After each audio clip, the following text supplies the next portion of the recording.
दोस्तों, जब आप किरचॉफ्स लॉ के प्रॉब्लम सॉल्व करने जाते हैं तो आपके सामने बड़ी विकट समस्या आती है कि कैसे उस लॉ को अप्लाई करें और उसको कैसे सॉल्व करें।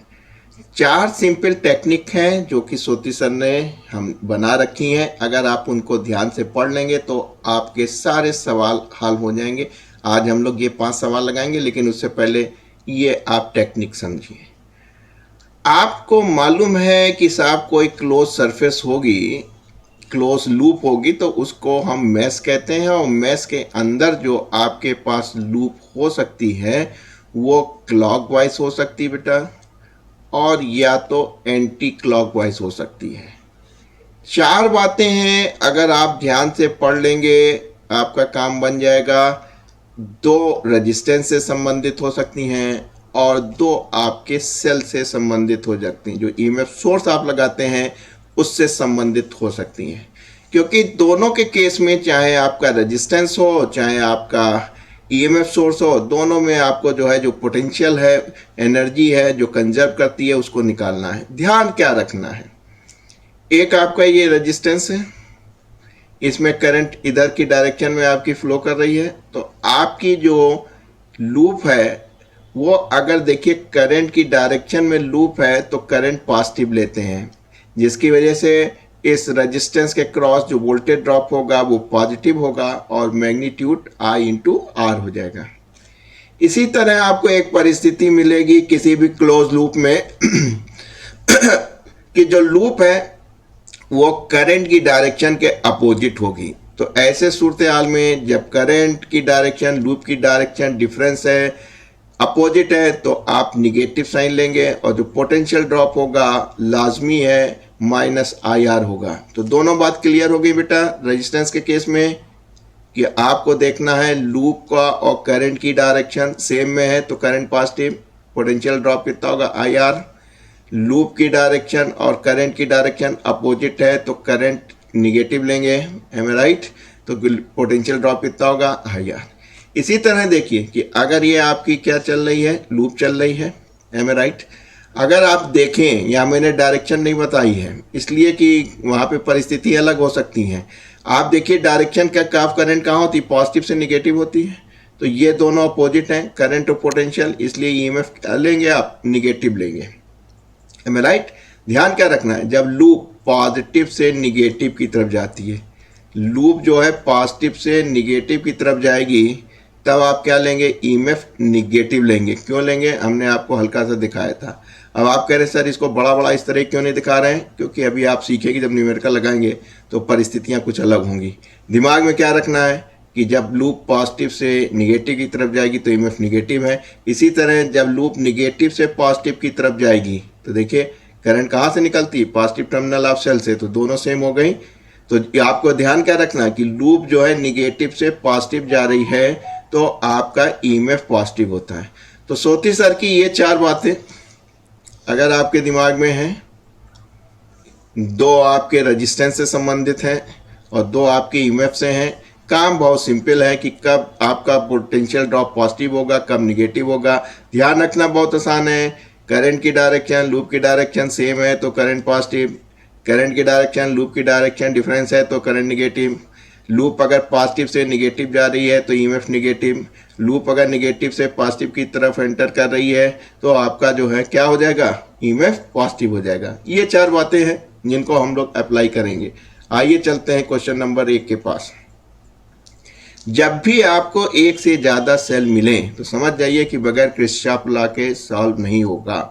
पहला स्टेप क्या होता है, आप कोई भी ईएमएफ सोर्स उसके पास जाइए और आंख बंद करके वहाँ से करंट निकाल दीजिए। करंट कहाँ से निकलेगी बेटा, पॉजिटिव सोर्स है तो आपने कहा कि I1 करंट यहाँ से निकल रही है 5 वोल्ट में। दूसरा आप आगे पहुंचे तो आपने देखा कि एक सेल और आपके पास है 2 वोल्ट का है, पॉजिटिव टर्मिनल पास गए, आपने कहा साहब हमारे पास ये I2 अमाउंट ऑफ करंट इस सोर्स से निकल रहा है। अब देखिए करंट यहाँ पे आई यहाँ पे आई, आप किरचॉफ का फर्स्ट रूल जानते ही हैं, एट ए जंक्शन आने वाली करंट, एम राइट, यहाँ से I1 आ रही है यहाँ से I2 आ रही है और ये सम अप होके I1 प्लस I2 हो जाएगी और वो चल देगी आगे। यानी कि आपके 2 ओम के रेजिस्टेंस में कौन सी करंट जाएगी, इधर से I1 आ रही, इधर से I2 आ रही है, सम होके चली गई। I1 प्लस I2 जब आप इस जंक्शन पे पहुंचे तो क्या होगा, I2 amount of law of conservation of charge से I2 अमाउंट अपने घर चली जाएगी और यहाँ से आपका I1 जो है अपने घर चली जाएगी। जैसा आप देखते हैं घर से राम चला था स्कूल के लिए, यहाँ से श्याम अपने घर से स्कूल चले, दोनों रास्ते मिले, कहीं चलो भैया पिक्चर देखते हैं, दोनों ने मिलकर पिक्चर देखी। और कभी ये नहीं होता है कि श्याम जो है राम के घर चले जाएं और राम जो है वो श्याम के घर चले जाएं, तो श्याम अपने घर चला जाता है और राम अपने घर चला जाता है। और तरीका समझ लीजिए, ये आपसे आप अपने घर से चले, रास्ते में आपके दोस्त मिले, दोनों ने पिक्चर देखी, तो जाहिर सी बात है आप अपने घर जाएंगे और दोस्त आपका अपने घर जाएगा। बस काम बन गया। देखिए यहाँ पे 2 अननोन I1 I2 करंट है, एम आई राइट। तो आपको 2 लूप बनानी पड़ेंगी। तो आपने कहा 2 क्लोज सर्किट ले लें, 2 लूप ले लें, एक को 1 कह दिया, इसको 2 कह दिया। तो पहला स्टेप क्या था आपका कि आपने कहा हम करंट निकाल लेंगे सेल से, फिर उसका डिस्ट्रीब्यूशन आप देख लेंगे। दूसरे स्टेप में आप लूप ले लेंगे, जितने अननोन करंट होगी उतनी लूप आपको बनानी पड़ेंगी, क्योंकि 2 अननोन है तो 2 इक्वेशंस बनानी पड़ेंगी। तो आपने इजीली एक लूप यहाँ बना ली, एक लूप यहाँ बना ली। अब लूप की डायरेक्शन डिसाइड करना आपके हाथ में है, चाहे आप क्लॉकवाइज करें चाहे एंटी क्लॉकवाइज करें, लेकिन जब एक बार कमिटमेंट कर लिया तो उसको तोड़िएगा नहीं। तो जाहिर सी बात है सलमान खान की जगह से एक तरीके का आपने कमिटमेंट कर लिया तो उसको बदलिएगा नहीं। अगर आपने कह दिया कि क्लॉकवाइज है तो क्लॉकवाइज मानिएगा, एंटी क्लॉक है तो एंटी क्लॉकवाइज, क्योंकि लगाने तो आपको सोती सर के 4 नियम हैं। आपने कहा इसमें भी हमने मान लिया करंट यूज आ रही थी, अपने आपने ज़िंदगी आसान करने के लिए इसको भी एंटी क्लॉकवाइज आपने मान लिया, काम खत्म हो गया। तो पहले स्टेप में क्या कहा था, करंट निकाली थी वोल्टेज सोर्स से, दूसरे स्टेप में करंट का डिस्ट्रीब्यूशन किया, तीसरे में मेश बनाई, चौथे में आपने मेश की जो लूप है उसकी डायरेक्शन डिसाइड कर ली। अब आइए खेल शुरू होता है। अब मेश 1, तो बेटा मेश 1 को देखो, मेश 1 में क्या दिख रहा है, कहने लगे सर एक हमको वोल्टेज सोर्स एक रेजिस्टेंस दिख रहा है और एक ही वोल्टेज सोर्स दिख रहा है और तो कुछ दिख नहीं रहा है। कहने लगे ठीक, आप पहुंचिए। अब देखिए रेजिस्टेंस के पास पहुंचे, करंट क्या आ रही, ये आ रही। तो देखिए करंट की डायरेक्शन और लूप की डायरेक्शन, करंट की डायरेक्शन और लूप की डायरेक्शन सेम है तो क्या हो जाएगा, current is taken positive. Current की डायरेक्शन लूप की डायरेक्शन सेम है तो करंट पॉजिटिव लेंगे। यही तो सिखाया था बेटा हमने आपको कि करंट की डायरेक्शन और लूप की डायरेक्शन सेम होती है तो करंट पॉजिटिव होता है। तो वोल्टेज ईएमएफ कितना होगा, I इंटू आर। वहाँ पे बेटा आर कितना था आपका, 2 ओम का था, तो ये आपको I मिल गया, पॉजिटिव मिल गया और ये आपका आर हो गया। और तो कोई रेजिस्टेंस आपको रास्ते में दिख नहीं रहा है, एम राइट, ठीक। अब आइए ईएमएफ के पास चाहिए। अब देखिए ये जो लूप है वो कहाँ से जा रही है, निगेटिव से पॉजिटिव। तो जब लूप निगेटिव से पॉजिटिव जाती है तो EMF is taken as a positive.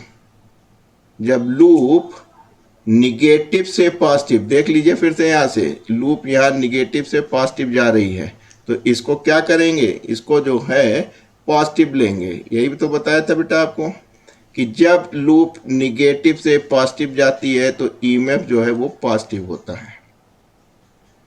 क्यों होता है उसका भी कारण बता दिए थे कि यहाँ पे देखिए करंट पॉजिटिव से निकलती है इसलिए सेम डायरेक्शन में, इसलिए पॉजिटिव है।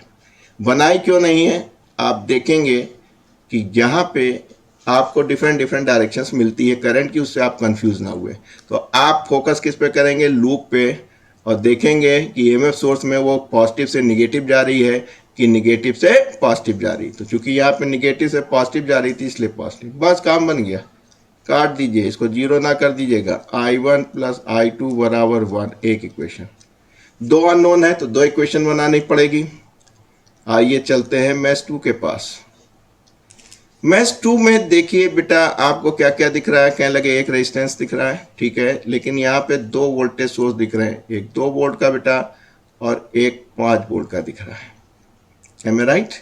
तो बड़ा इंटरेस्टिंग होने वाला है इसमें, क्योंकि रेजिस्टेंस तो एक ही है लेकिन वोल्टेज सोर्स 2 है, तो इसका मतलब है किरचॉफ साहब ने जो बात कही थी और सोती साहब ने जो बताया है उसका यहाँ पे बहुत अच्छा यूज़ होने वाला है। आप देखिए करंट जा रही इधर और लूप की डायरेक्शन क्या है, करंट की है, तो लूप की डायरेक्शन और करंट की डायरेक्शन सेम है, तो करंट इज टेकन पॉजिटिव, कितनी जा रही I1, तो वोल्टेज ड्रॉप कितना होगा R इंटू आई, R कितना है 3 है, 3 इंटू I1। आगे बढ़िए भाई साहब, यहाँ वाली सेल पे देखिए लूप निगेटिव से पॉजिटिव, निगेटिव से पॉजिटिव, फिर दिखा दें तो it is taken to be positive. तो जब भी लूप देखिए नीचे देखिए फोर्थ केस, निगेटिव से पॉजिटिव जो होगी तो ईएमएफ पॉजिटिव होगा, और लूप जब पॉजिटिव से निगेटिव जाएगी तो ईएमएफ निगेटिव होगा। याद हो गया? आइए इसको यहाँ क्वेश्चन नंबर 1 में लगाइए। 5 वोल्ट के लिए देखिए लूप निगेटिव से पॉजिटिव है तो ये पॉजिटिव होगा, लेकिन 2 वोल्ट के लिए देखिए लूप न्यू जा रही है, यानी पॉजिटिव से निगेटिव की तरफ जा रही है। तो जब पॉजिटिव से निगेटिव की तरफ जाएगी, यही तो सिखाया बेटा हमने आपको कि जब पॉजिटिव से निगेटिव की तरफ जाएगी तो ईएमएफ जो है निगेटिव लेते हैं। तो देखिए यहाँ पॉजिटिव से निगेटिव जा रही है तो ईएमएफ इज निगेटिव। 5 में से 2 गया, 3 कट गया, आपका आ गया I1 बराबर 1 एम्पियर। है राइट? बस काम बन गया। जब I1 1 आ गया तो यहाँ चले जाइए, वैल्यू रख दीजिए। तो आपने कहा कि सर हमें I2 निकालना है, I1 1 है, I2 निकालना है, ये 1 है, तो I2 is equal to 1 minus 1 अर्थात 0। Am right? आपको निकालना क्या था? आपको निकालना था 3 ओम के बहने वाले करंट का करंट निकालना था 3 ओम में। तो 3 ओम में कितनी करंट बह रही? I1 कितना निकला? 1 एम्पियर। तो अभी आधा पार्ट आपका निकल आया कि I1 जो है 3 ओम में बहने वाली करंट निकालनी थी, तो वो आपको मिल गई। आपको निकालना था potential difference across A into B। काम बन गया। आपने कहा सर हम बड़े आराम से निकाल सकते हैं। कैसे निकाल सकते हैं? आपने कहा सर कि वोल्टेज बराबर किसके होता है? करंट। तो इसमें करंट कितनी बह रही बेटा? I1 plus I2। I1 कितना है? 1 एम्पियर। I2 कितना है? 0। तो इसमें बहने वाली करंट कितनी होगी? 1 एम्पियर की। R कितना है बेटा? 2 वोल्ट है, सॉरी 2 ओम है, तो गुणा होके कितना उत्तर हो जाएगा? 2 वोल्ट। तो आपका सही अल्टरनेटिव क्या हुआ? 1 एम्पियर 2 वोल्ट। 1 एम्पियर 2 वोल्ट जो कि पहले ही था, वो आपका करेक्ट ऑप्शन हो गया। तो दोस्तों अगर सोती सर की ये 4 बातें अगर आपको याद हैं, समझ में आ गई, कोई बड़ी बात नहीं है, बड़े आराम से कह सकते हैं साहब ये रेजिस्टेंस है, ये आपके पास जो है क्या हो सकती है? लूप हो सकती है। 2 लूप हो सकती हैं, एक तो क्लॉकवाइज हो सकती है या एंटी क्लॉकवाइज हो सकती है। करंट की डायरेक्शन सेम रखिए तो आपके पास पॉसिबल कंडीशन मिल गई कि लूप की डायरेक्शन करंट की डायरेक्शन सेम है, तो करंट पॉजिटिव है, तो वोल्टेज सोर्स इसके cross voltage drop IR positive हो जाएगा। इसमें देखिए अपोजिट है तो करंट निगेटिव है, इसलिए इस रेजिस्टेंस के क्रॉस वोल्टेज ड्रॉप निगेटिव होगा। इसी तरह आपने देखा जब लूप पॉजिटिव से निगेटिव जा रही, निगेटिव क्यों? क्योंकि आपने देखिए कि करंट कहाँ से निकलती है? किसी सेल से इधर से निकलती है, तो जाहिर सी बात है अपोजिट है, इसलिए आपको निगेटिव पोटेंशियल ड्रॉप मिल रहा है। इसी तरह जब पॉजिटिव से निगेटिव है तो क्या होगा? ये करंट की डायरेक्शन में ही होगा इस सेल के, तो आपको पॉजिटिव मिलेगा। लेकिन ध्यान यहाँ रखना है क्योंकि सर्किट में करंट की डायरेक्शन डिफरेंट हो सकती है, तो आपको ध्यान क्या रखना है कि लूप सेल में पॉजिटिव से निगेटिव की तरफ है तब तो निगेटिव है, और निगेटिव से पॉजिटिव की तरफ है तो पॉजिटिव है। यही 4 कंडीशन आप दुनिया भर के सवाल में लगाएंगे और हमेशा आपको सही उत्तर मिलेगा। फिलहाल दोस्तों इस सवाल को कायदे से समझ लीजिए, फिर आगे के जो आपको 4 सवाल और दिखाई दे रहे हैं, इसके बाद भी तमाम सवाल आएंगे, उनको भी दिखाएंगे। फिलहाल इस लेक्चर के लिए, इस वीडियो के लिए इतना पर्याप्त है। इसको कायदे से सीख लीजिए, फिर तेजी से बाकी बचे 4 सवाल आपको सिखा देंगे।